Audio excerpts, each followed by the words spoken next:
Le traité de l'âme d'Aristote, livre troisième, chapitre 3, sommaire. Théorie de l'imagination. La sensation et la pensée ne se confondent pas. Erreur des anciens philosophes et particulièrement d'Empédocle sur ce point. Différence de l'imagination et des autres facultés.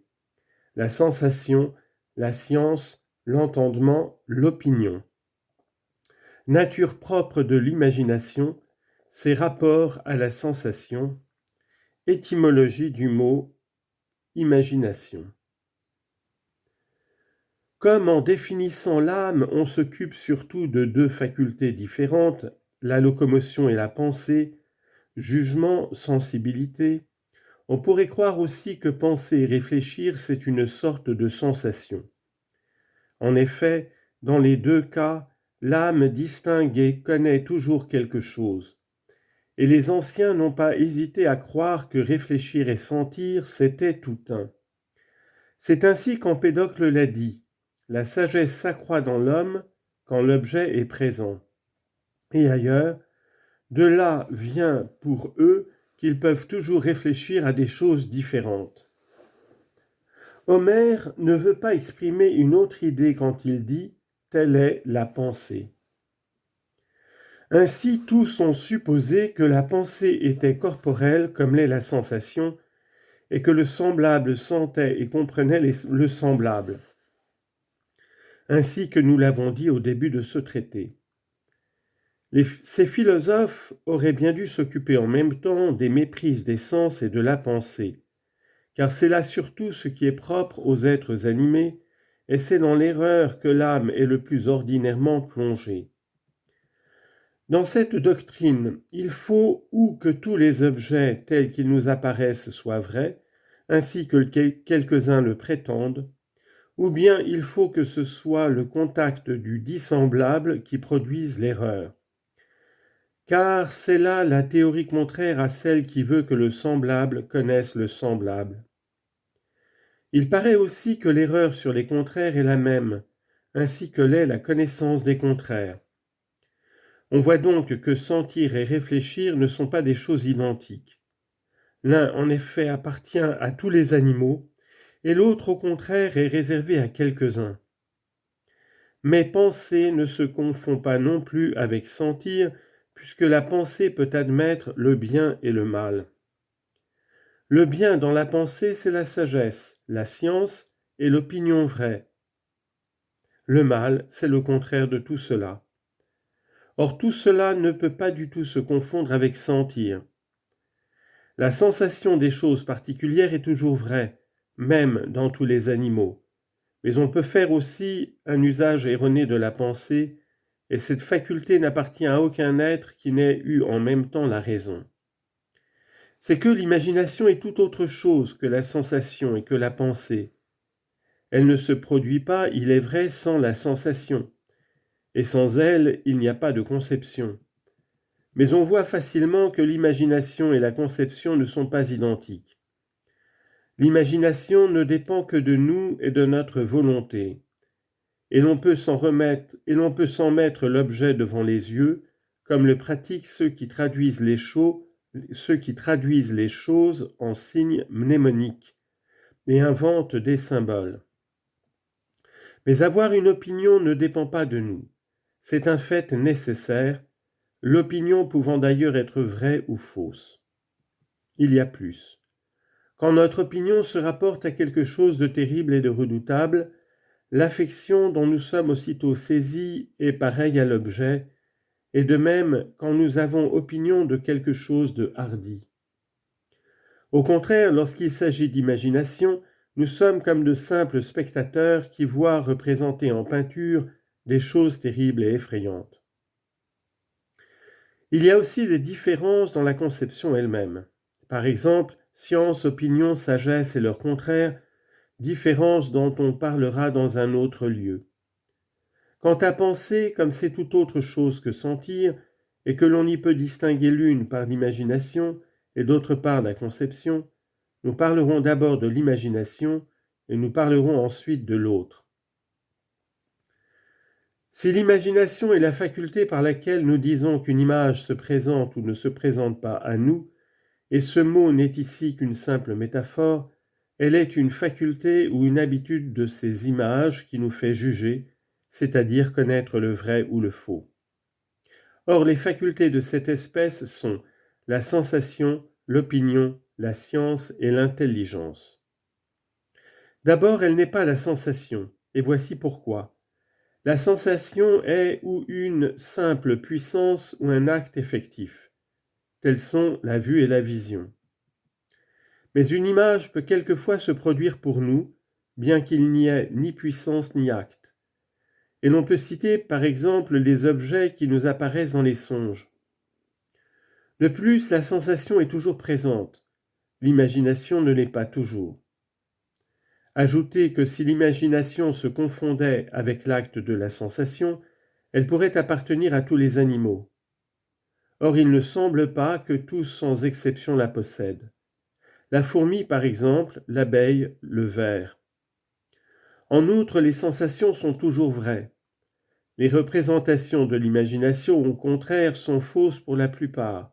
Et en effet, nous ne disons pas quand notre perception actuelle est exacte à l'égard de l'objet senti, que nous nous imaginons que ce soit un homme, par exemple, c'est seulement lorsque nous ne sentons pas très clairement que la sensation est ou vraie ou fausse. Et enfin, pour répéter ce que nous venons de dire, les représentations de l'imagination se montrent encore à nous, même quand nous fermons les yeux. Mais l'imagination ne sera pas davantage l'une de ces facultés éternellement vraies, par exemple la science ou l'entendement, car l'imagination, si elle peut être vraie, peut aussi être fausse. Reste donc à voir si elle n'est pas l'opinion, car l'opinion est, comme l'imagination, vraie ou fausse. Mais la croyance est la conséquence de l'opinion, puisqu'il est impossible, quand on a une opinion, que l'on ne croit pas aux choses dont on a l'opinion. Or, la croyance n'appartient jamais à la brute, tandis que l'imagination lui appartient bien souvent.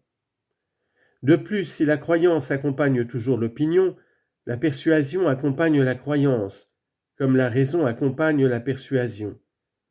Mais si quelques bêtes ont l'imagination, aucune n'a la raison en partage. Il est donc bien clair que l'imagination n'est ni l'opinion qui accompagne la sensation, ou qui vient par la sensation, ni davantage une combinaison de l'opinion et de la sensation. En outre, tout ceci nous fait voir que l'opinion doit s'appliquer à la chose seulement dont il y a sensation et non à une autre. Je veux dire par exemple qu'on admettrait que l'imagination du blanc est le composé de l'opinion du blanc et de la sensation du blanc, et qu'elle n'est pas du tout un composé de l'opinion du bien et de la sensation du blanc. Ainsi, imaginer, ce serait avoir opinion de ce qu'on sent autrement que par accident. Mais il y a des choses qui nous apparaissent sous de fausses images, bien que l'on en ait une conception vraie. Ainsi, nous imaginons le soleil en lui donnant 1 pied de diamètre, et cependant on sait sans le moindre doute qu'il est plus grand que la Terre. Il arrive donc ici ou que l'on a perdu l'opinion vraie qu'à part soi l'on avait de la chose, cette chose d'ailleurs subsistant telle qu'elle est, sans qu'on ait oublié cette opinion ni qu'on ait adopté une autre, ou bien si on l'a encore, il faut nécessairement que la même opinion soit vraie et fausse tout à la fois. Mais elle devenait fausse quand on ne s'apercevait pas que la chose était changée. Ainsi, l'imagination n'est ni l'une des facultés indiquées, ni le résultat de ces facultés. Mais comme une chose mise en mouvement peut en mouvoir une autre, comme l'imagination paraît être une sorte de mouvement, comme elle ne peut se produire sans la sensation, et ne se produit que dans les êtres qui sentent, et que pour les choses dont il y a sensation, comme d'autre part il est possible aussi qu'un mouvement se produise par l'acte même de la sensation, et que ce mouvement nécessairement doit être pareil à la sensation, on peut dire que l'imagination est le mouvement qui ne saurait avoir lieu sans la sensation, ni ailleurs que dans les êtres qui sentent, qu'elle peut rendre l'être qui la possède agent et patient de bien des manières, et enfin qu'elle peut également être vraie et être fausse. Et voici comment il se peut qu'elles deviennent fausses. La sensation des objets propres à chaque sens est vraie, ou du moins elle a le moins d'erreurs possible. En second lieu, la sensation peut n'être qu'accidentelle, et c'est là que l'erreur peut commencer. Ainsi, quand on dit que telle chose blanche est ceci ou cela, c'est alors qu'on peut tomber dans l'erreur. En troisième lieu vient la sensation des choses communes à tous les sens, et des conséquences qui suivent les accidents que supportent les objets propres.